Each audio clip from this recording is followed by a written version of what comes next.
Where are the jobs? There are no jobs because there's no demand. There's no demand because there's no jobs. When I heard that a lot of the economists were expecting there to be a large jobs report this month, my first question was, where are these jobs coming from? After all, states are actually laying off people because they do not want to raise taxes on corporations that have tax breaks and on wealthy.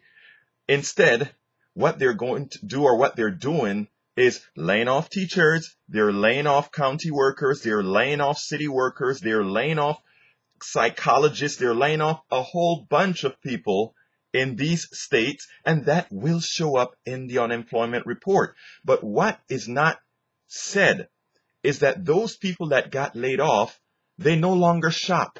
They no longer buy in the sandwich shops. They no longer go get their massages. They no longer do any of these things that they did before, which further makes unemployment worse.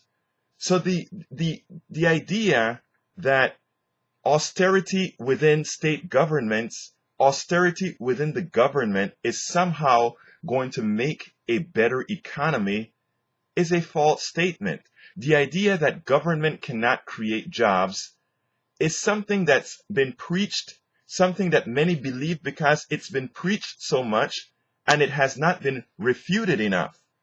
The reality is we need jobs. The reality is the private sector is not creating jobs for reasons many want to claim has to do with uncertainty. These jobs are not created because several of the large employers in the private sector do not have to create jobs. Their profit margins are large enough that why employ Americans?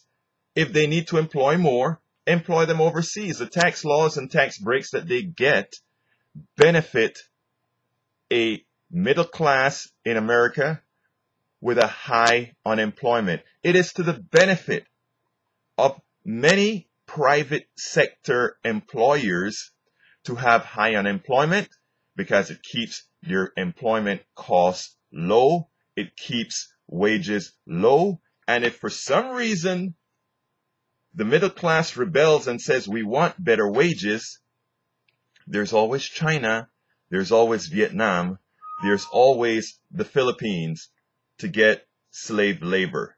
People, it's a fantasy to believe that all these cuts we're talking about in lieu of raising taxes on those who have benefited from the best this country has to offer is somehow going to make unemployment worse. It will not. What is making unemployment worse is not having taxes on those who should be paying more taxes so that we can have more teachers, so that we can have more workers that will do two things. It will educate our citizens, it will make our citizens more productive, and it will keep monies circulating in the economy. The marginal propensity to consume of the average American, the middle class American, is much larger than the marginal propensity to consume of the wealthy. Any further tax breaks or any tax cuts or any taxes these guys are not paying, it's not being put back into the economy of the United States, it's placed elsewhere. Where are the jobs? Those who are looking for a false austerity are holding back the jobs. Where are the jobs? The jobs are there. There's a lot to do in America. Ideology is holding America back.